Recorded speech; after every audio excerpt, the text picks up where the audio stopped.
ಅವನಿಯ ಮರರ ಕಳಕಳವ ಪಾಂಡವರ ಸುಮ್ಮಾನವನು ನೃಪ ಕೌರವರ ಮಾತ್ಸರ್ಯೋಪಲಾಲಿತ ಹರುಷ ವಿಭ್ರಮವಾ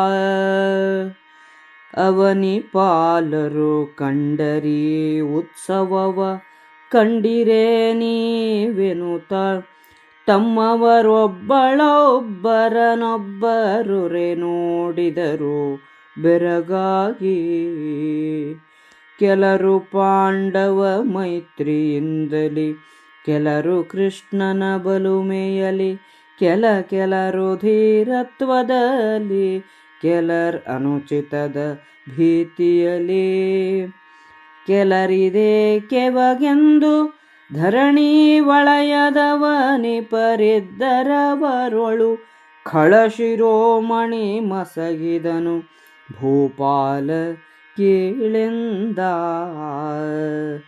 ಹೊತ್ತಿತೆದೆ ಹೇರಾಳತಮದಲ್ಲಿ ಕೆತ್ತಿದವು ಮೀಸೆಗಳು ಕಂಗಳು ಹೊತ್ತ ವರುಣ ಛವಿಯನು ಬರಿಸಿದುದು ಗೋನಾಳಿ ಕೆತ್ತುದರಿವಿನ ಕದ ಕಟಾಕ್ಷಿಸಿ ಮಿತ್ತು ಒಲಿದಳು ರೋಷ ಮಿಗೆ ಹೊಗರೆತ್ತಿತೈ ಶಿಶುಪಾಲ ವೀರನ ವಚನಮಯ ಖಡುಗ ಏನೆಲವೋ ಸಹದೇವ ವಸುಧೆಯ ಮಾನನಿಧಿಗಳ ಮುಂದೆ ನಂದನ ಸೋನುವಿಗೆ ಸಿಂಹಾಸನದ ಮೇಲರ್ಘ್ಯ ಸತ್ಕೃತಿಯೇ ನೀನರಿಯದವ ನಿಮ್ಮ ಯಾಗಕ್ಕೆ ಹಾನಿಯಲ್ಲ ನಿಮ್ಮ ಹಿರಿಯರಿದೇನ ನೆಗಳಿದರ ಕಟ ಖೂಳರು ಪಾಂಡು ಸುತರಿಂದ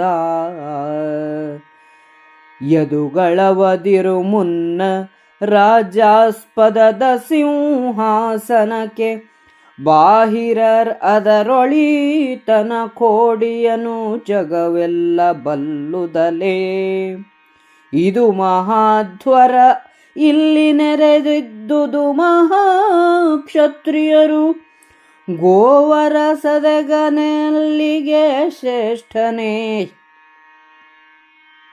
ಸಹದೇವ ಹೇಳೆಂದ ಗೋವರ ಸದಗನಿಲ್ಲಿಗೆ ಶ್ರೇಷ್ಠನೇ ಸಹದೇವ ನೀ ಹೇಳೆಂದ.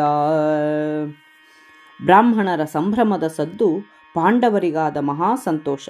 ಕೌರವರ ಮಾತ್ಸರ್ಯಯುಕ್ತ ಹರ್ಷ ಇವುಗಳನ್ನು ರಾಜರು ನೋಡಿದರು.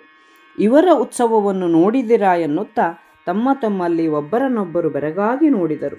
ರಾಜರಲ್ಲಿ ಕೆಲವರು ಪಾಂಡವರ ಸ್ನೇಹದಿಂದ ಸುಮ್ಮನಿದ್ದರು, ಕೆಲವರು ಕೃಷ್ಣನ ಪರಾಕ್ರಮಕ್ಕೆ ಹೆದರಿ ಸುಮ್ಮನಿದ್ದರು, ಕೆಲವರು ಈ ವಿಷಯವನ್ನೇ ಚಿಂತಿಸದೆ ಧೈರ್ಯದಿಂದ ಕುಳಿತಿದ್ದರು.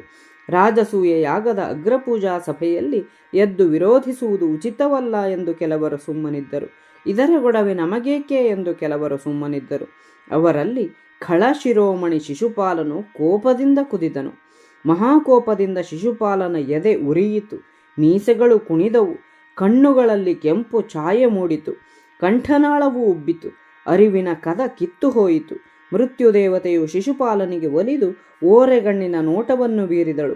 ರೋಷಾವೇಶದಿಂದ ಶಿಶುಪಾಲನ ಮಾತೆಂಬ ಖಡ್ಗದ ಅಲಗು ಚೂಪಾಯಿತು. ಎಲೋ ಸಹದೇವ, ಏನಿದು?